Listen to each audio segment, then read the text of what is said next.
সেদিন ছিল বৃষ্টির দিন। 4 বন্ধু রবি, অংশু, পায়েল আর কিরণ একটা লং ড্রাইভে বেরিয়েছিল। সারাদিন মজা করে সন্ধ্যায় বাড়ি ফিরছিল।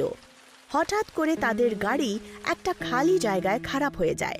আশেপাশে কোনো সাহায্য পাওয়া গেল না। আরে এবার কি করব? এই গাড়িটাও না এখানেই বন্ধ হতে হতো। শান্ত হও অংশু, চেঁচামেচি করে কি হবে? আচ্ছা বন্ধুরা, এই জায়গাটা কিন্তু খুব অদ্ভুত লাগছে। 4 বন্ধু জঙ্গলে আটকা পড়েছিল এবং তাদের বিশ্রামের প্রয়োজন ছিল। কাছাকাছি কোনো হোটেল আছে কিনা তা খতিয়ে দেখল, কিন্তু সেখানে কোনো হোটেল ছিল না, শুধু একটি প্রাসাদ ছাড়া। তাই 4 বন্ধু সেখানে গাড়ি রেখে শুধু পথ খুঁজতে শুরু করে। কিছুক্ষণ যাওয়ার পর তারা একটা পুরনো নির্জন প্রাসাদ দেখতে পায়। ক্লান্ত 4 জন ঠিক করল এখানেই তারা রাত কাটাবে। তারপর তারা প্রাসাদের গেটে একজন বৃদ্ধকে দেখতে পায়। তিনি চেহারায় খুব ক্লান্ত ছিলেন এবং সমানভাবে ভয়ঙ্কর ছিলেন। আমাদের গাড়ি খারাপ হয়ে গেছে আর বাড়ি অনেক দূরে, আমরা কি এখানে থাকতে পারি? এখানে থাকতে পারো, কিন্তু হাভেলির ভেতরে কিছু জিনিস আছে যেগুলো থেকে সামনে থাকতে হবে। বাবা বাবা, শুরু থেকেই ভয় দেখাচ্ছেন তো। দেখুন, আমাদেরকে ভয় দেখানোর চেষ্টা করবেন না একদম, বুঝেছেন?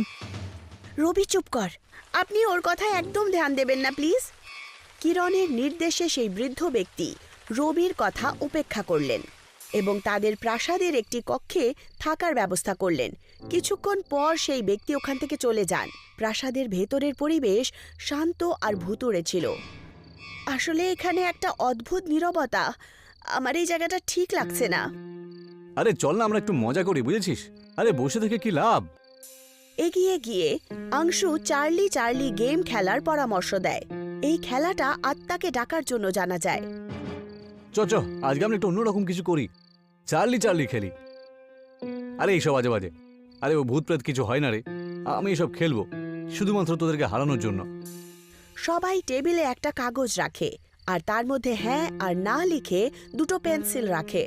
অংশু আস্তে জিজ্ঞাসা করে, চার্লি চার্লি, তুমি তো এখানে রয়েছো? বেশ কিছুক্ষণ কোনো নড়াচড়া ছিল না। রবি হো হো করে হেসে উঠল। দেখলি তো, কিচ্ছু হলো না। আরে তোরা শুধু শুধু ভয় পাস। কিন্তু তক্ষুনি পেন্সিলে একটা নড়াচড়া শুরু হয় আর সেটা ওখানে ঘুরে যায়। ঘরে হঠাৎ নীরবতা নেমে এলো। এটা কি করে হলো? কেউ এটা স্পর্শ করেনি। আমার কিন্তু ইয়ার কি মনে হচ্ছে না। অংশু প্লিজ থামাও। পায়েল আর কিরণ দুজনেই ভয় পেয়ে ওঠে। চার্লি,